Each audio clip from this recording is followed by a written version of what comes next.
Well, when we are in a relationship with somebody that seeks to take from whatever we give, eventually, at the start, we tend to have that to give over. We tend to be in a place where you think you're with somebody new, there's going to be Hmm. give and take. You might find that they are kind of giving as well, but actually they're giving with an ulterior motive. Their intention to give is always to get more in return, whereas you might be giving from a place of, well, unconditional is probably a bit strong because I don't think romantic relationships are ever unconditional, but certainly from a place whereby it feels quite normal to give over your energy, your love, your kindness, Yeah. your compassion, your understanding over in a way that is without conditions,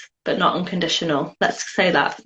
If if Um, that if that's the case, then someone can start a relationship and feel like the other person is giving with no strings attached. But in mm, reality, they may be giving they're gonna, with an ulterior agenda or with strings attached. and But they may not reveal that until you are in a place where you are secure in the relationship, you're settled, you feel like you've committed to one another, you are no longer thinking about whether this is the relationship for you, you've made the decision, maybe you've agreed to get married, maybe you've even bought a house before you even realise that there's an agenda but at to but at what the you same thought time, was. wouldn't it be safe to say then if a person is looking to get married, you said something there when you said it's not necessarily unconditional. When you said that, I could only imagine a few people in my mind are going like, "Oh, really?"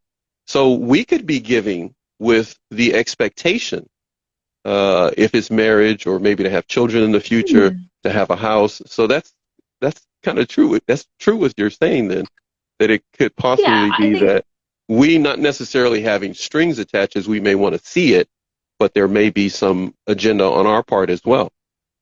definitely, and some intentions. And I think, that's healthy. That's about Yeah, expressing what's important to us, what our values are, what yeah. we see as a healthy relationship, being honest with the other person. Um, and yeah, doing it from I think the key to think about whenever thinking about these kinds of relationships and these kinds of people is Yeah. coming down to intention. Because when you think about intention, you can very quickly um, determine whether somebody has got some of these kind of narcissistic traits or are not coming from a place of light. They're coming from a place of dark, let's say. And actually, intention's really useful if you're wondering if you are the problem, or you should have done better, or you Mm. could have affected things. Is because even we all make mistakes. Even if we have made mistakes, even if the outcome of our behaviour hasn't been what we expected it to be, if we think about our intention, then we can usually rest fairly sure that whilst it didn't go to plan, we never intended it that way. We came from a place of goodness, we came from a place of kindness or of understanding, of compassion, and it didn't pan out. But that doesn't make us at the root a bad person, because I know that that is a very, very common thing for us to Hmm. do, especially when we tend to be a lot of survivors tend to be empaths, and empaths are always self-reflecting. They're always kind of thinking about how they may have how their actions may have been perceived, how they may have affected somebody else, how they may have made somebody else feel. And that's totally normal, that's totally okay. But it's about thinking about intention. So even if it affected someone in a way that was negative, if our intention was good, then you don't need to beat yourself up too much. If a person starts to beat themselves up too much, um, how do they rebound from that feeling? How do they rebound from feeling that they were not enough? And if they only had poured a little bit more sugar on the situation, it would have turned out Mm. sweet. This is a really, really common kind of thought process, because it's what's in our control. We are able to control our own behaviors. We're able to kind of assess our thoughts and what have you. But the reality is that it takes practice, because these relationships are so complex, and what's going on often when that kind of agenda, that take is going, or giving only Yeah. with conditions, is also our sense of self-worth is being diminished as that's going on. And so when we find ourselves in a situation where we have low self-worth, the only way out is absolutely, is a red flag in and of itself. You're absolutely right. Hmm. That the only way out is to practice unconditional self-worth. So whilst we go into relationships with conditions, we can practice unconditional self-worth and self-love on ourselves, with ourselves.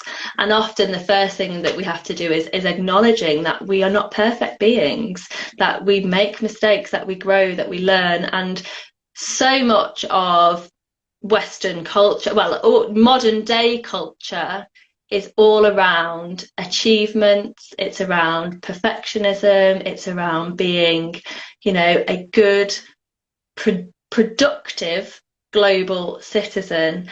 And what that does to our kind of emotional mind, which sits below that kind of sense of, our emotions don't care how productive we are at work. They don't care what grade we get. It's Hmm. just that we are programmed socially to be putting our achievements, oh, I can't quite read that one, putting our achievements in comparison with some sort of acceptable standard, and that diminishes our self-worth. And that's what narcissists do as well. They put an unattainable level of achievement on our Hmm. behaviors in some way. They might move the goalposts. They might compare us to others. They might make comments about people on the television or people in films. They might say that someone at work has achieved something, and they might be implying all the time that you are not enough. And eventually we start to internalize that.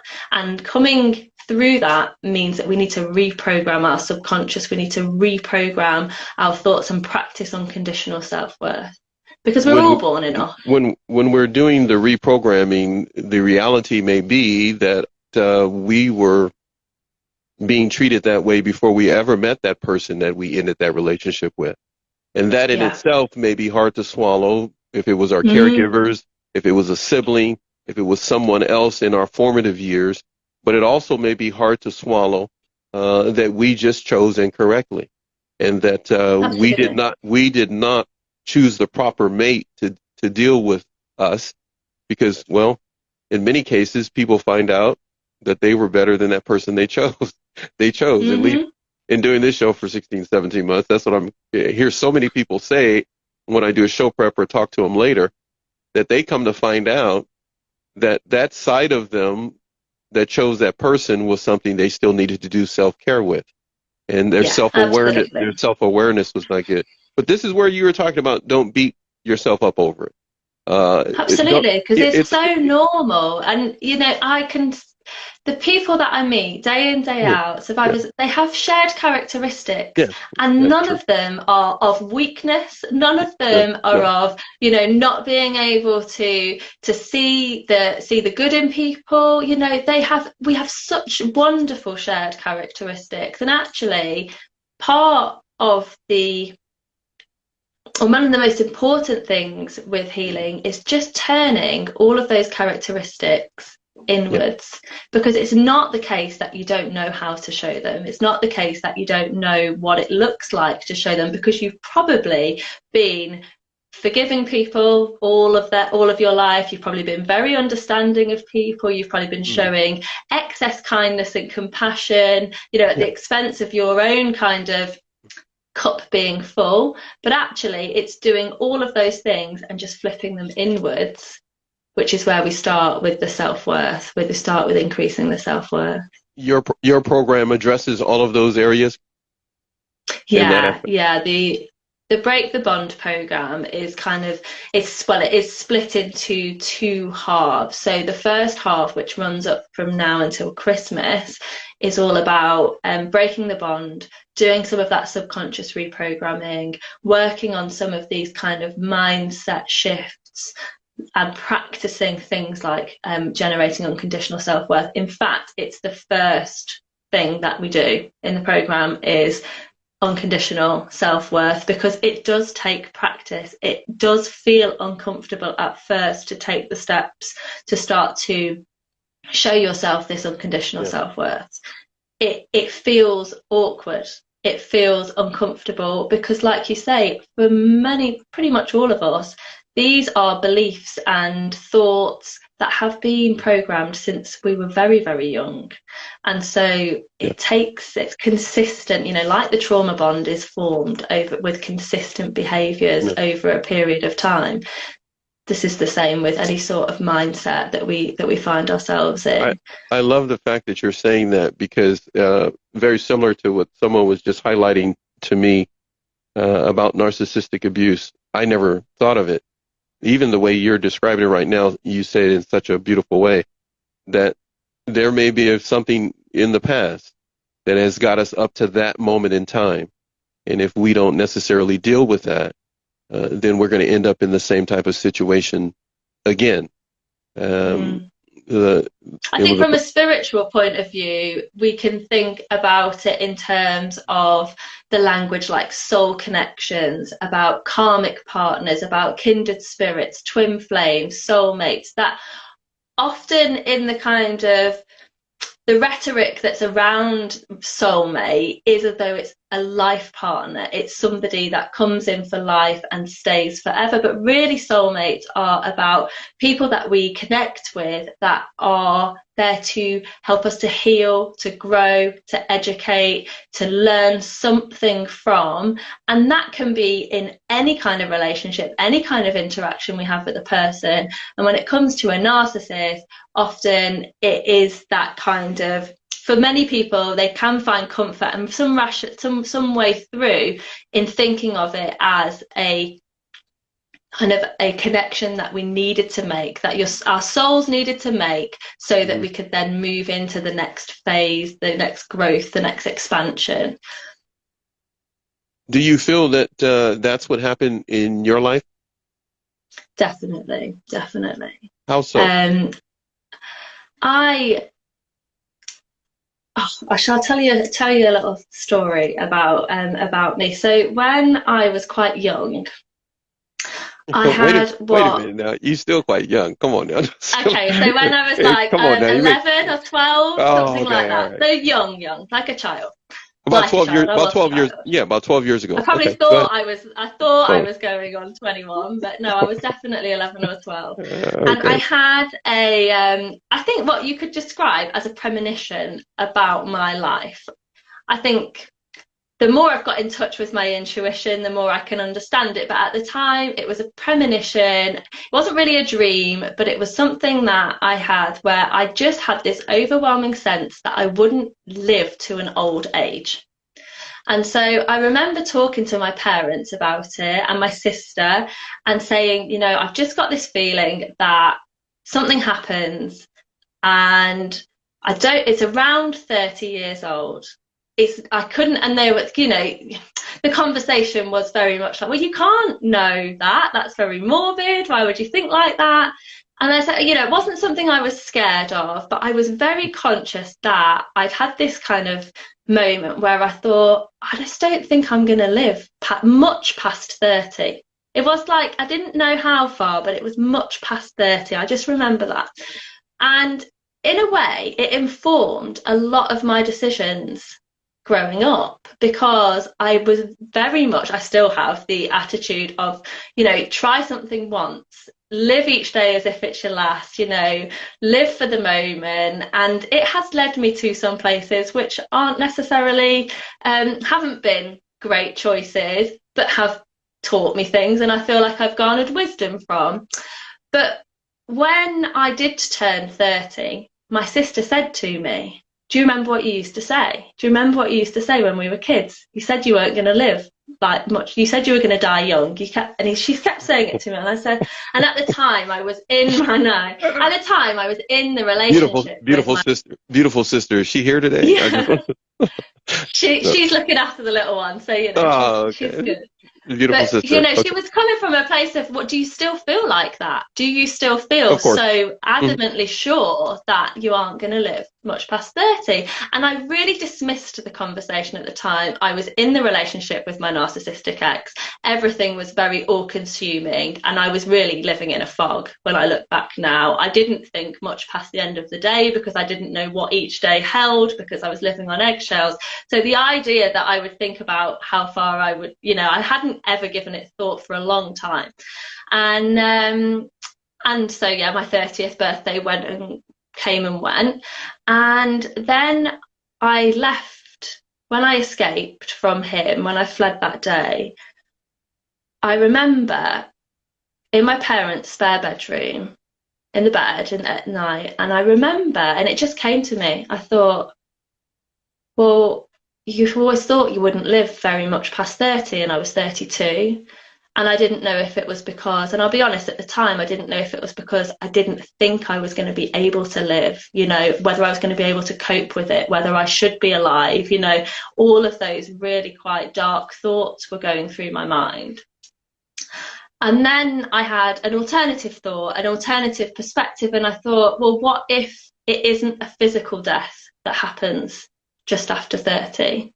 What if it's an emotional, a spiritual, an energetic rebirthing, a shedding of an old identity, and an adoption of a new way, and a new you, and this is the opportunity for you to leave all of that behind and break those cycles, and become who you were always meant to be. And that's what dies. The old you and the new you is what lives. And do you know what? That's carried me through a lot of my healing, having that mindset, and thinking that actually it was a lesson. It was something that he came into my life to teach me that these people exist, but that in darkness, the light will always, always, always win out. And if I can share that light with other people, and if I can help them to find their light, then his darkness just gets less and less and less,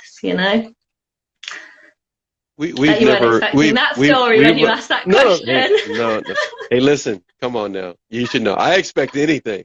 I was just looking at you because you didn't expect the question. You No. didn't expect, no, you didn't, because you trust me, and I trust that whatever you were going to say was from your heart, and you always do that. What I find that I need to ask you now is, you recognize that his light may diminish, the negativity may diminish. What other lessons do you recall or pick up Oh, that you could pass on to someone else? Well, I know there's yeah. so Oh, many, and I Paxton, I know love it's that. it's I like love that what are we though. talking about? What is it? 7 o'clock over there where you are? I don't know. Is it 7? Yeah. Yeah, it's so I Getting know I can't keep heading you all towards. night like I did last time, but so or when anyhow. So I'm not gonna say anything else. But anyhow, so what one or two lessons that maybe you could pass on Oh, to someone else my through favorite, it, who's going through it right now? my favorite saying through all of this, and it was something I heard very, very early on, was that in grief there is much wisdom, but often Okay. we have to feel it. We have to feel it in order to take the wisdom. And it is all inside, it's all in there.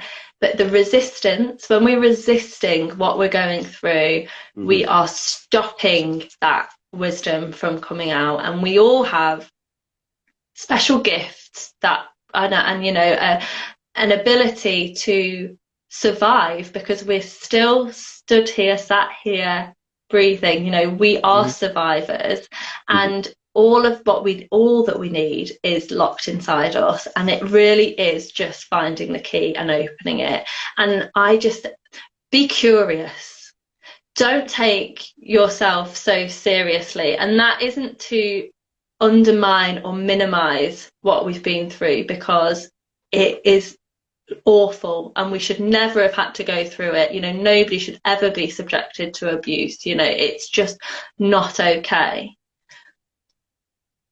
And I completely and utterly allow myself to have that belief, but also to not take everything too seriously, to live life, to live it, be curious, learn from your children, watch your children process information and learn, or think about how children process information and learn, and take from them, follow their footsteps, give yourself that beginner's mind. And I think that's what I did. Like I say, I went back to having a beginner's mind, and I thought, what I thought of the world, what I thought I knew about people, I was wrong. I didn't realize that anybody could be so evil. I just didn't believe that people could be so self-serving, so dark, and it really shattered my perception of reality. And I thought, well, I'm going to start again. I'm going to learn again. And the first person I'm going to learn about is me.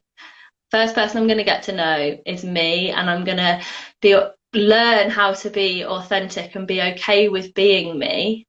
And from there, it's meant that when you see yourself in that way, you see it in other people, and it just grows. And that's something that I think, being curious and allowing yourself to say, I don't know everything. And I've been such a high achiever academically, reading and doing everything at school, and so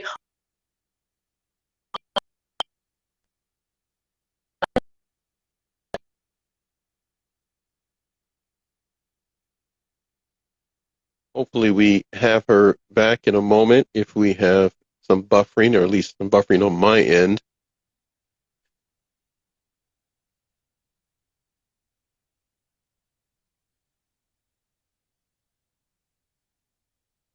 See here. We look to see if we can get her signal back there. I like to give it a moment or two before I do that. I noticed that she stepped out. It is a norm, by the way, here with our guests. They know ahead of time when we do a show prep before we ever do a show, sometimes weeks, if not months in advance, that if there is a technical difficulty, to go ahead and disconnect and then rejoin. She no doubt is doing that right now. I am looking at TVC. It looks like 15. Let me look over here at my other monitor. Ring, it says, myself plus my dog are trauma bonded to him. That's a very interesting statement. So you and the dog are trauma bonded, I assume, to the narc. You want to know more information about the trauma bond? That is something we're going to get to. I see that she's probably making her way back to us in a moment. I'm going to take a look at that. The show is going to cover, because it's alive, and again, as I said, and many of you know, it is free TV. The show is going to cover a number of different subjects. Whatever is not covered, feel free to come back another time and check something else. Let me see if I get her in here. She is not back yet. So what I'm going to do is give her a moment to join us. Just so you know what we have scheduled, we had a show earlier this morning. We have the show here with Eve right now. We're also going to have a show this coming Saturday. This coming Saturday, we will have Susan E. Winter. She will be back again on the show to discuss a number of different things. You're welcome, by the way. TVC 15 Ring. She's going to be back again to discuss relationships, how to not get caught up in the dating games and get caught up in the drama of that. Let me see if I got what I got going on here. Okay, so we have Eve. Let's go ahead and bring her back in. Thank you, everyone.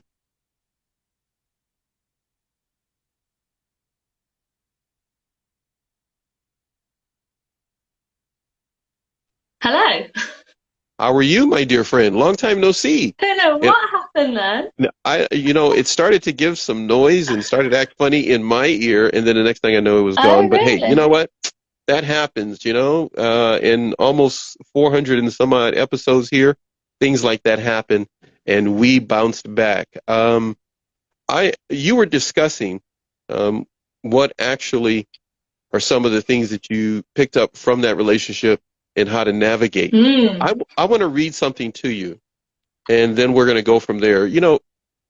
we've discussed a number of things in a few shows that we've been together, but I have never had a conversation with you this way because I've learned a lot just from you discussing what when you were 30, going to be 30 years of age. What I want to do, even though the chat is going on and others are chatting, and there are a number of things people want us to talk about. Yeah, I'd love we, to. yes, we are going to. What is wrong with my throat today?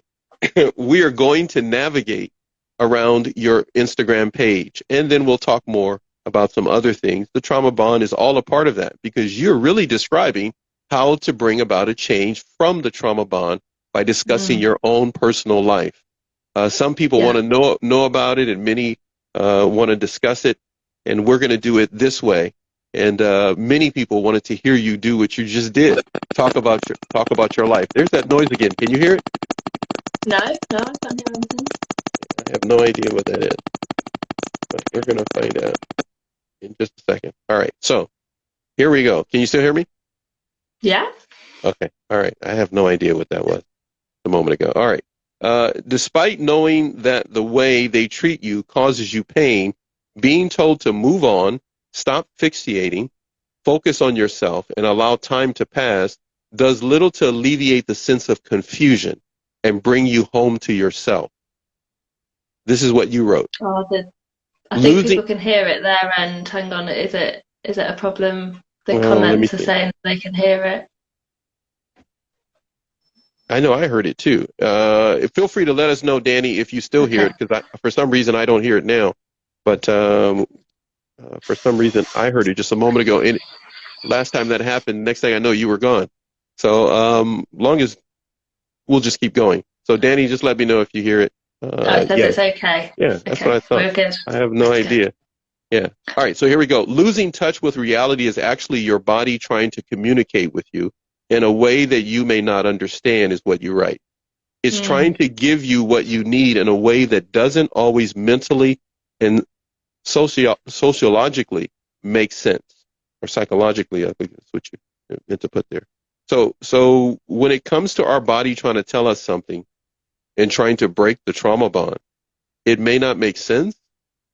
no, and No. it is sociological sense because Oh, it doesn't social. make Okay, it sense is. in terms of what we expect of normal behaviours. We've Okay. been socialised to believe that we can. Oh, Claire, you can find them all on my profile. Yes. Just in the If you want captions. to, if you want to find this, this is you have to go to Your Easy Life. That's just, I'm going to say that to you. You will find Eve Yeah, Bradley. Look for Eve Bradley or type in Eve Bradley, and you will find yeah, Your Easy Life, and you'll be able to follow what I'm reading right now as I read it. Please go right ahead. yeah. So because we are taught from a young age not to stop and listen to our feelings, not to acknowledge, when we go through states that we label as, being anxiety, what our body is talking about is fear. It's talking about processing whether we're enough, whether we're going to be judged, whether we're going to feel like we are going to get it wrong, and then we're going to be, I don't know, embarrassed, or we're going to not not meet the standards that are set to us by other people or ourselves. Mm, That's what we're feeling when we're anxious, when we're depressed. It's our body telling us that it needs to literally depress. We've coiled up, we've stretched out, and we just need to come down and just sit with ourselves and kind of heal and rally up that energy for the next phase. And when we keep on trying to go through these states, when we keep on trying to push through, when our mind is telling us, well, it's not socially acceptable for us to stop and acknowledge our depression, and to rest, and to sit and to do nothing, and to not mm, engage with other people, that's totally normal behavior. That's what the body wants us to do, but our thoughts don't allow us to, and then other people around us might be saying, come on, move on, there's plenty more fish in the sea, time's a healer, all of those kind of catch-all phrases that when it comes to trauma and trauma bonding in a relationship, it doesn't work.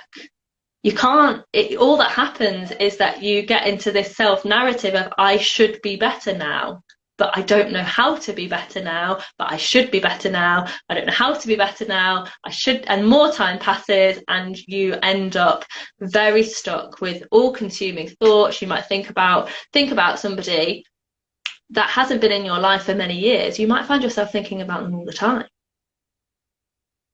When it comes to being in that position, there is no quick fix. You're saying then that we have to stop. If we're depressed, that's the body trying to fix itself. And you know what I If found I'm is it, understanding you correctly, correct me if I'm wrong, if I said that wrong. no, you're absolutely right. And what I found is, I divide the trauma bond into three very distinct strands, because each of us are unique. Each of us have our own way of processing, our own way of interacting and dealing with this kind of thing.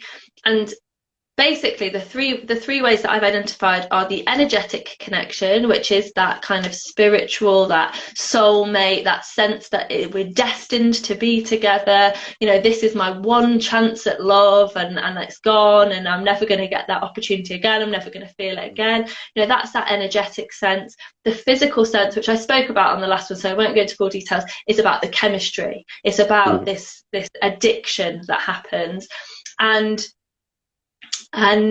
So, Lou, Stockholm Syndrome is exactly that. It's a trauma bond. Stockholm Syndrome is specifically when somebody is held captive by a person, and it's a term used for a kidnapper and their hostage. Trauma bond is exactly the same physiological process, but we call it a trauma bond inside a relationship, but exactly the same thing. And then you've got this emotional strand, which is the rationalization of when their behavior doesn't match the belief, and the trauma, the good memories and the bad memories get overlaid, and we don't know how to filter through. And I've lost my train of thought as to why I was talking about the three strands. You were mentioning 4 different aspects. I think you said the energetic one. Three. We've got the energetic, the physical, and the emotional aspect. But it was to do with so in all three cases, in all three situations, the solution is to stop, acknowledge, process, and accept, and move through. And it doesn't matter which of those strands is the most important. If you've got if you're seeking out dopamine because of the addiction through the physical aspect, then the solution to dopamine is to sit with your feelings. It is to allow it to come, allow your mind to balance those chemicals naturally and slowly and through healthy actions, rather than through substances or through unhealthy activities or being around somebody that makes you feel emotionally unsafe. Okay. Was that easy for you to do at the time you had to do it? It took me 7 tries. So no, it wasn't easy. And I went back 6 times, and on the 7th time, that's when I broke free. And that's actually when I learned about what the trauma bond was. So I can very easily look back at my behavior, look back at what was going on, and identify where that trauma bond kicked in, what happened that pulled me back into the relationship because of this trauma bond. And it was only once I understood what the trauma bond was, and then started to work to break it. And I did work to break it. It's not something that happens easily in terms of it takes work. And so essentially you didn't just take a shower and it was gone, or you just ate one piece of toast and it was unfortunately not. If you had to describe it for those that are here now or that will watch this back, and they're trying to wrap their brain around the trauma bond and what it is that they need to be trying to break this bond, it's not something, and please correct me if I say this wrong, so it's not something that you can just toss it and you're done, and cavalier. You can't drink it away. You can't shop it away. You can't. porn it away, sleep with everybody it away, overwork yourself away, and throw Yeah, yourself shop into it a work away. No, shop. you Yeah, can't right. do that. You're No. saying that again. Here we go. Now, here you can correct me. You're saying a person needs to kind of sit with it so they can process what has happened, hopefully on the benefit that they will never find themselves in the position again or with an abuser. But it's something that the person has to do for themselves.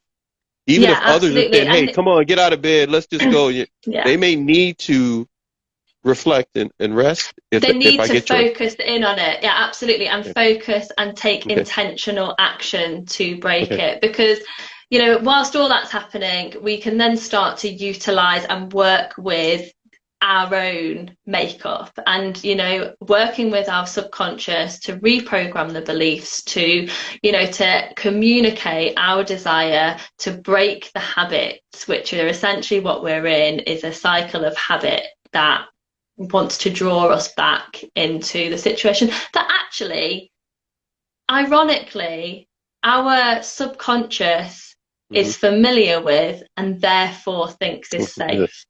And there's your battle right Even though there, it's is wait, that even though it's not safe, even though even it's though not it's safe, not safe, it's okay, familiar enough for it to be safe because it it understands can the take us back. parameters. Yeah. Okay. And It that's, understands. and that's the same with any destructive behavior, is that Okay. our subconscious is always trying to take us into a familiar pattern of behavior because familiar equals safe. Even though it's not beneficial to be with that No, crazy no, person, that crazy no. person, the brain is going like, well, we're comfortable there. I mean, well, Well, we're we know, familiar. we We're familiar. understand Let me the put that. Yeah. parameters. Yeah. Yeah, we Okay. understand the parameters because it's not so concerned about whether, emotionally we don't feel safe. So, But so that's if, okay for our subconscious. It's familiar. so if that's the case, let's say somebody's going through this right now. A lot of beginners in this journey watch these shows. And Mm. so for some of you, it may seem like I'm dumbing everything down, and I'm not. I'm just trying to put it so that they can understand it so they don't write me later and go like, I didn't understand that. And I say, please contact Eve. I don't know. Well, if you just So, ask me so, any questions, if you don't okay. understand So, it, yeah, so absolutely. when someone starts to journal, for example, they then can start to see the pattern, the bad habits. I think you just said circle of bad habits. I Yeah. think that's what you just. That's a really Yeah, great. cycle. That's a Yeah, really yeah, great yeah. phrase. That should be a shirt too, by the way. That's really cool that you said that. No, I'm serious. That was really the circle of bad habits that we may have had. Pick me for example. I may have had with an abuser, and then I'm not with the abuser, but then I'm still in those habits, or that can take me back to Hmm. that person. Yeah, So by yeah. journaling, is it possible that we can start to see the habits and go like, oh my goodness, by journaling Definitely. and With the putting, right prompts, journalings. I think, and you know what I do with the I'm predominantly ladies that I work with, is we don't just we work out which is the most dominant strand of the trauma bond for them, so whether they are more inclined to think of it in an energetic sense, whether they feel a physiological addiction because they might have an addictive yeah, personality. That hmm, was very much my kind of situation, is that I yeah, knew I had an addictive personality, and as soon as I understood the chemicals, that was what really clicked for me. But also the emotional, many of the women that I work with are much more inclined to the emotional, this kind of this memories and this what ifs, and not being able to kind of rationalize what they were and how they were treated. And once we identify that, then we work to identify their processing type, so that we can actually communicate to their subconscious in the language that their subconscious is going to respond to. And by identifying those two things, then we can get a set of actions that are going to work for them much more effectively than letting time pass. And, for some people, journaling, perfect, it's really great. But for others, maybe not. Maybe they are more of a doer. Maybe they want to get a piece of rope and a pair of scissors or an axe, and they want to cut that rope. And doing that, well, that's quite an incredible action as well. one size does not fit all is the way No, you approach it in your program. And definitely not. if this program appeals to you, you will be able to see in my IG stories later today and without a doubt tomorrow some of the postings concerning her program, Eve's program. but you can go to search her page, Yeah, Eve have a look Bradley, on my or page. your Easy Life. Almost said it wrong. Your Easy Life. Feel free to go take a look. I encourage you to do so. I'm going to turn to the screen here for a second because please do not judge. Wrote how to break this pattern. I tried to joy my thoughts or write her journal her thoughts, but it doesn't help, and I end up Okay. crying like and get anxiety and panic attack. I tried to Mm. write down journal, but it makes me cry a lot, is what she wrote. Go right ahead. Okay. Okay, well, the first thing is crying is actually a really, really good thing because it is releasing the trauma that is stored in the body. And so, whilst, like I say, society teaches us certain things that are not supposedly good when it comes to our emotional processing and our mental health, actually, often we find that the reverse is what's good for us. But so do not judge yourself for crying, please. Crying is really good. But if journaling isn't working for you, then don't do it because there are so many other things to do. There are physical activities that you can do, and the strategy I use is act, release, divert, and journaling actually falls into the release category. So journaling is to release the tension or the emotions that are generated through the actions. And Yeah. actions are things like, depending on what kind of processor you are, there are visualizations, affirmations, taking activities, acupuncture, massage, self massage. There are just, I've got a whole host of different actions that you can take, and they take, you spend 5 or 10 minutes, you set an intention before you take the action, and then you just do it. You don't have to think, you don't think about them, you don't think about breaking the trauma bond, you just take the action on. And then things like journaling, they come into the release section of the strategy, because that's how we then release that what is built up through the actions. But yeah, if you are not loving journaling right now, stop doing it, and maybe painting. And again, being creative is a really powerful way. Talking, if writing it down isn't good, maybe talking it out and getting involved with a support group is a great way to connect with people that are gonna, Yeah, know where you're at. a Facebook group by someone who I'm talking to right now may work. Yeah, well, Would you it's like to not just a highlight your Facebook group, Facebook it's a group for a Zoom moment? group as well. I'm Yeah, just, so I've got you're my, saying that, and I'm going like, back to I'm you. good. Just keep. Yeah. Yeah, well, I have got a Zoom and Facebook group. It's totally free. We meet 3 times a week, although this week we're only meeting twice, but that's a different thing. But yeah, we usually meet 3 times a week, and it is a great opportunity to be around people that just get it. There is no explaining it. There's no listening to people say, oh, there's plenty more fish in the sea. Just move on. It'll be fine. Forget about him. There's none of that. It's people that Did you hear that a understand. lot? Did you hear that Of a lot? course, Oh, of okay, all course. right. Time's a healer. I think that is one of the most unhelpful phrases for a Mm. survivor is time will heal. Because when it doesn't, then you think there's something wrong with you. And there's Oh nothing wow. wrong with you. Yeah. You have a number of things here. Everyone is sharing with one another. Thank you, everyone, Danny and others, for Absolutely. being encouraging to one another. There's a host of things that are being said, but I need to get your input on something. There's a question there. You see that? What's the name of your Facebook group? The Facebook group is private and hidden, so you won't find it for obviously for privacy for Yes. people that are members. So you'll just need to message me, and I will then get you into the Facebook group. I don't. It's important that Yes. it's not just Yes. available for anyone Yes. to search for. But the private is very important aspect of our Facebook group. Feel free to connect with her to do so. I've got to get to Definitely. this part here that I wanted to read to you here. In order to break this cycle, you have to break the bond, and doing that involves the same kind of consistent action and attention that went to form it in the first place.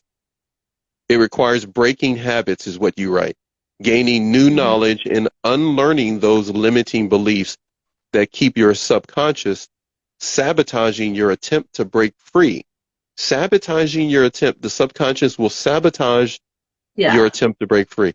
Feel free to talk In about that. exactly the same way, well, it's exactly the same way that your subconscious will sabotage your attempt to go on a diet, and it will sabotage your attempts to go to the gym 3 times a week when you decide you want to get fit, because your subconscious wants to be familiar.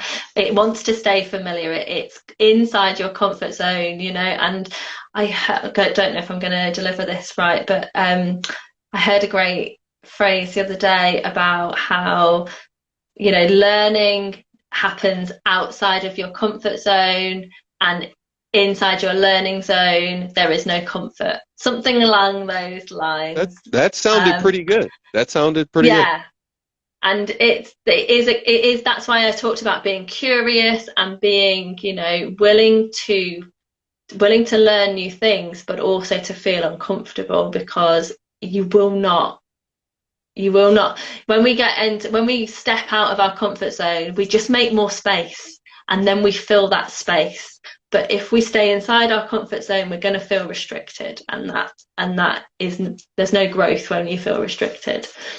Do the habits, the bad habits per se, I mean, that's what we were talking about here. The statement that's here, it requires breaking habits. Excuse me, rephrase that. It requires breaking habits, gaining new knowledge, and unlearning those limiting beliefs. So breaking Mm-hmm. habits is gaining new knowledge and unlearning those limiting beliefs. This is not an overnight process that was discussed in my first show today with Lauren. You're highlighting the same exact thing. And the reason I'm bringing this up right now, since I'm looking over here off screen, off camera from you, is because I'm going to read this to you. It says, "Thank you, Paxton, sir, and ma'am." You just call that girl ma'am. That girl, she not old. She young, man. No, I'm just kidding. No, I'm just kidding you. It says, "Please do not judge." They wrote this: "We'll try to work on it, but one day I'm good, and a other same old pattern comes back again. I encourage you by all means to reach out to Eve, that's here Mm, with me now, and work with her, because there is indeed, sad to say, cliche, light at the end of the tunnel. The there absolutely is. best is yet to come.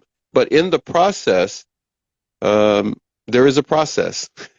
In the There is. process, There's a process. there is a There is a process process. to work during the process. That's what your Breaking the Bond program Yeah, does. and that is exactly what we do.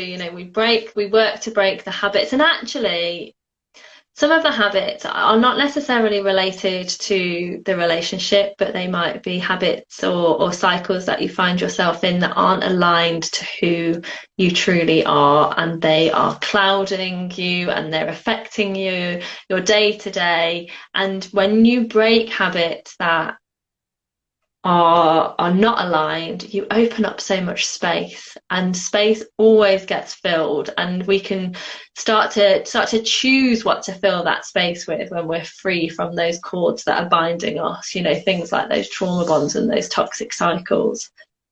How can a person know when their habit is not aligned to their best interest? When they've been Oh, doing they'll that know. habit for a long time, and they think that They habit know. really is helping them. They know. And so you're They saying know, because they deep convince, they're down, telling deep down. themselves. Oh, really? Okay. They know. You're justifying your behavior. If you are doing something that is healthy and aligned to who you I are, love that. I love that. there's never a rationalization, there's never a Yeah. justification. You just do it. Yeah. If you are having to tell yourself it's okay, I need to do this because I deserve to do this because, or it's gonna, No good. Bueno. No bueno. Bad. If we got to no. justify it, if we got to throw some type of disclaimer into it for our behavior, Hmm. we're probably doing something that doesn't align to us being internally happy. And that's going to have an Yeah, effect, a ripple effect with the people around us that may truly love us. absolutely. Right. Absolutely. I have to highlight something else you wrote, because you write some really good stuff. We just don't, I don't know why you don't have a book yet, or 2 or 3 books. You should like I don't have a have book. time to write a book yet. Oh, I I'm know. going to wait Yeah. until my kids are a bit older, Yeah. and then I shall Yeah. sit down and do that one day. Really, really, really cute pictures. You and your kids. You're a really good mom. I give you credit. Here we go. It also requires support and compassion, is what you write, from others who are either where you are right now or have already broken their bond, and can help to guide you to work through the flashbacks, cravings, and anxiety. Okay, I got to read that one more time. It requires support and compassion from others who are, of course, where you are right now, who've already broken the bond. But then you talk about to help guide you through flashbacks, cravings, and anxiety. Flashbacks, I've heard about. Flashback. That's the Craving emotional. and anxiety. Come on, give us a breakdown for those who are just beginning this journey, and now they can So label what they've been experiencing. cravings are what drive our habitual behaviors. It's the craving that actually is it's the stage in the habit forming that it provokes the behavior, the craving. The craving, And the craving actually, does. yeah, the craving is what gets you up off the chair and to the cupboard for the packet of biscuits, or to reach for the cigarette, or to go for that text message, or or to reach out to them, or to crave the dopamine that happens in the cycle, like I said, that I spoke about in one of the previous slides. And it's the craving that we have to make really. The trick with the craving is to make it really. Oh my goodness, really, there it is again. Oh, are you still there? I'm here. Can you hear me? I can hear you, yeah. Okay.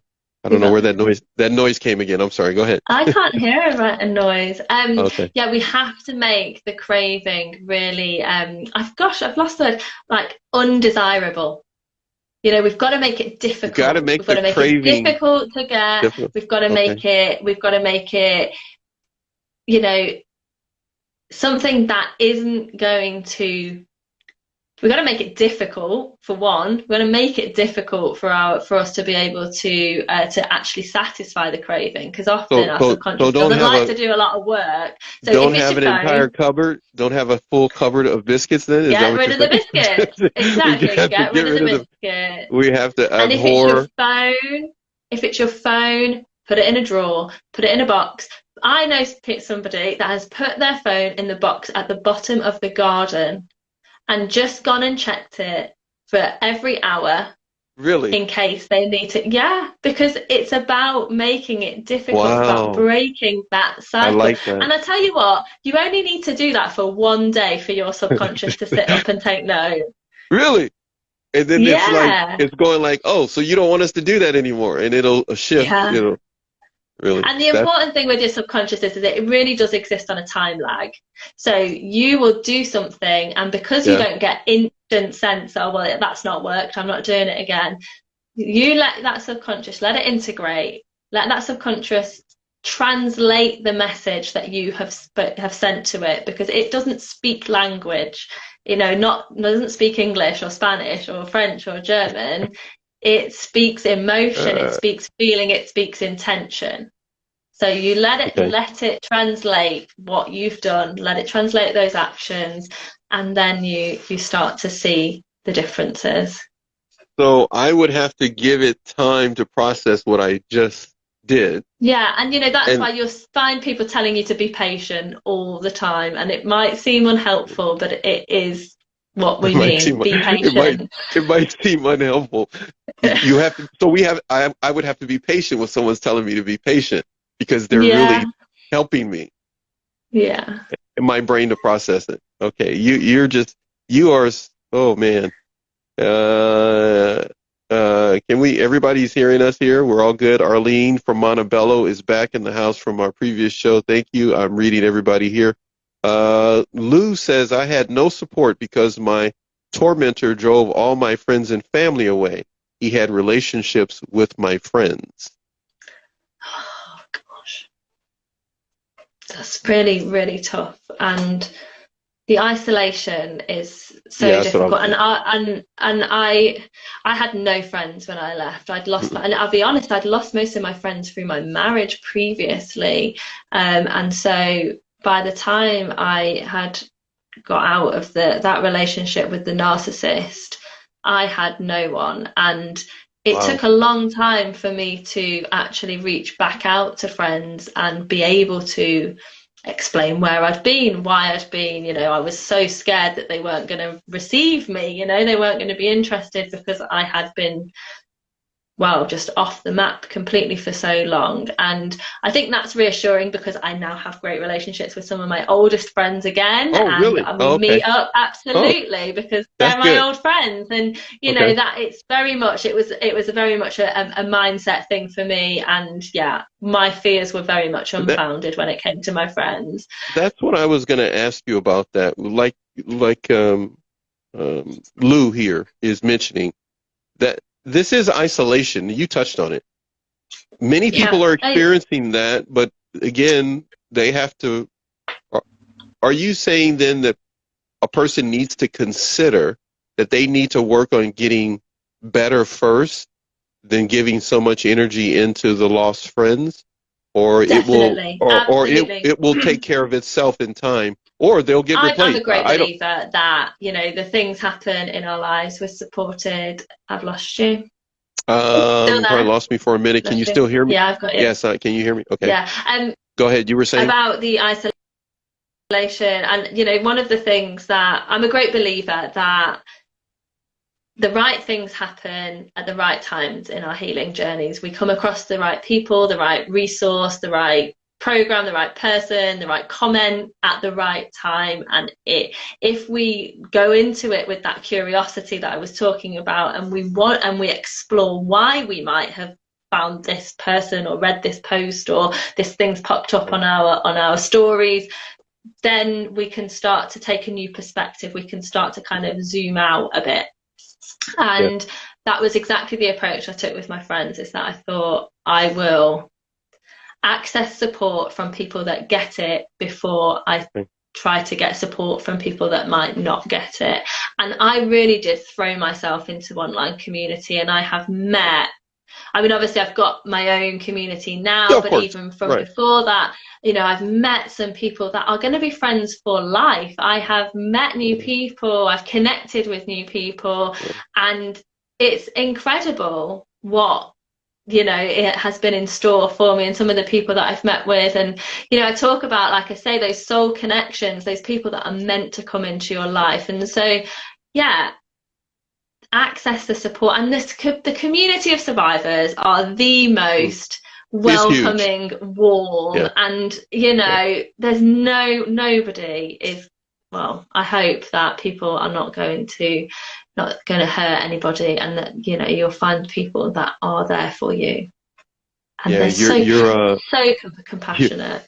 you are striking a chord as I'm reading what's popping up as you're talking, because that isolation part, outside of all the other encouraging things that you said, truly hit home for a number of people who are beginning their journey, because that's where they are right now. And some Yeah. who have gone through this, maybe past it, may not Mm, remember how important it was, but right now, yeah. a lot of people are connecting And with it. I'm watching it on screen because with they're social relating animals, to I it. They're can't see going the through it. comments. They're going through it Oh, right now.